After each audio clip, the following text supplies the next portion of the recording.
इस उम्मीद करते हैं कि आप लोग बहुत अच्छे होंगे। तो चलिए आज हम लोग पढ़ने वाले हैं स्वतंत्रता आंदोलन। चलिए बिना देर के स्टार्ट करते हैं। और चलिए, महात्मा गांधी किस वर्ष दक्षिण अफ्रीका से भारत लौटे? तो 1915 ईस्वी में लौटे थे। महात्मा गांधी 9 जनवरी 1915 को दक्षिण अफ्रीका से भारत वापस आए। वे अफ्रीका में अप्रैल 1893 जनवरी 1915 लगभग 22 वर्ष रहे थे।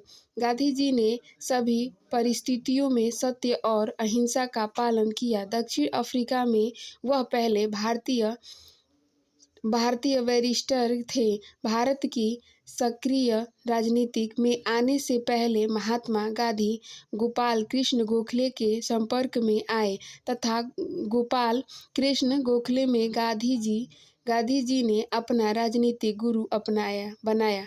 राजनीतिक गुरु उनको बनाया था। चलिए आगे क्वेश्चन देखते हैं। दक्षिण अफ्रीका से लौटने के पश्चात गांधी जी ने प्रथम फसल सत्याग्रह कहाँ आरंभ किया? चंपारण में किया था। चलिए आगे देखते हैं। महात्मा गांधी जी दक्षिण अफ्रीका से 9 जनवरी 1915 को भारत लौटे। इन्होंने अपना प्रथम फसल सत्याग्रह 1917 ईस्वी में बिहार के चंपारण जिले में किया। लखनऊ अधिवेशन 1916 में राजकुमार शुक्ल ने गांधी जी से चंपारण आने का आग्रह किया। चंपारण में किसानों को अपनी जमीन के 3/20वें हिस्सों पर नील की खेती करना अनिवार्य था। इन्होंने तीनकठिया पद्धति करते हैं। इस आंदोलन में गांधी जी ने असहयोगी राजेंद्र प्रसाद, बृजकिशोर महादेव देसाई, नरहरि पाखिर तथा जेपी कृपलानी थे। चलिए तीसरा क्वेश्चन देखते हैं। दक्षिण अफ्रीका में रहने की अवधि में महात्मा गांधी ने निम्न में से किस पत्रिका का प्रकाशन किया था? इंडियन ओपिनियन में।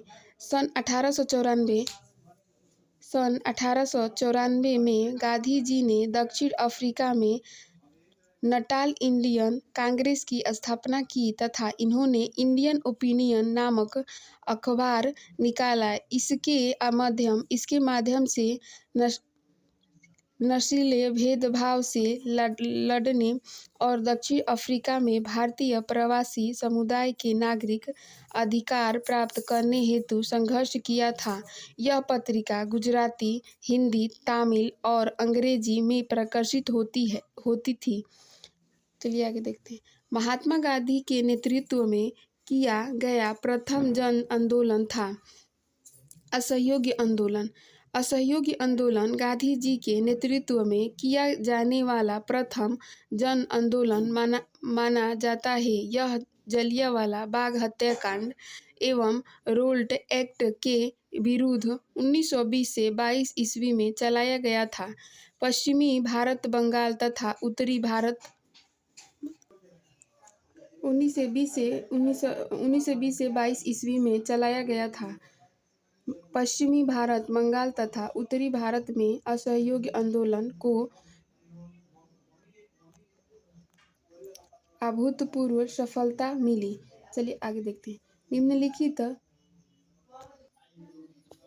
निम्नलिखित घटनाएं किस काल अनुक्रम में घटित हुई?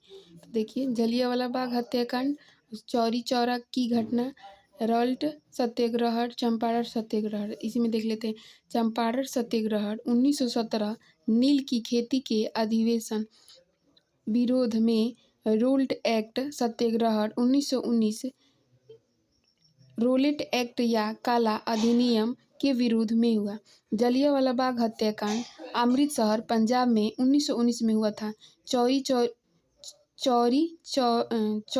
चौरी घटना 1922 चौरी गांव, गोरखपुर, उत्तर प्रदेश में हुआ।